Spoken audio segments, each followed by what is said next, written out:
My name is Thierry André. I work in Paris, in Saint-Antoine Hospital. I am a medical oncologist. It's a pleasure for me to have a short summary of the Keynote 177 I presented at ASCO 2 days ago and 1 year ago in plenary session for the first part. This study was a randomization for MSI deficient mismatch repair metastatic colorectal cancer between chemotherapy, FOLFOX or FOLFIRI plus BEV or CETUX versus pembrolizumab.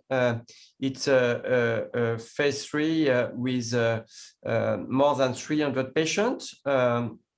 It was presented at ASCO in plenary last year for the primary objective. The primary objective was PFS by blinded independent review for the RECIST 1.1 criteria, the PFS by RECIST 1.1, and this primary endpoint was met with a double PFS, 16 versus 8 months, 16 for pembro and 8 months for chemo, with less toxic regimen, 22% of grade 3/4 for pembro versus 66 for chemo.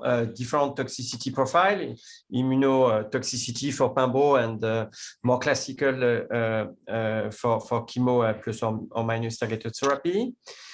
Better quality of life, it's a paper published in Lancet Oncol, and a more convenient schedule for the patient, 30 minutes infusion every 3 weeks for pembro against a more convenient, a more difficult schedule with 5FU, 48 infusion with out hospital for the chemo arm. And all this data are published in New England Journal of Medicine at the end of the year. The oral presentation at ASCO was the second primary endpoint. It was overall survival. The statistical plan was to have this analysis at 190 events or 1 year after PFS.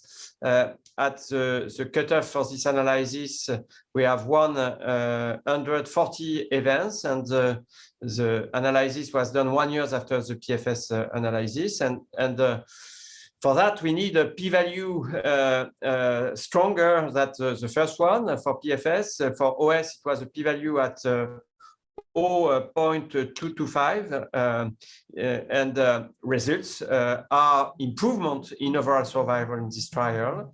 It is a median OS not reached for pembro versus a median OS of 36.7 months for chemo first line. The hazard ratio is 0.74 with a p-value at 0.359, not significant, but with 60% of patients with crossover. It was allowed in the protocol, with pembro. It was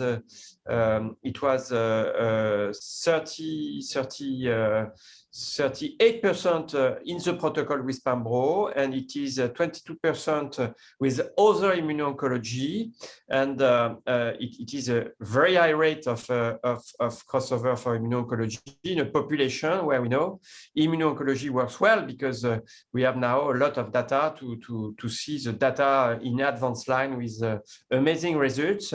And for this reason, these results, despite a non-significant p-value, confirms the fact that pembrolizumab is the new standard of care for metastatic colorectal cancer MSI. It's the approval of FDA and EMA is there right now.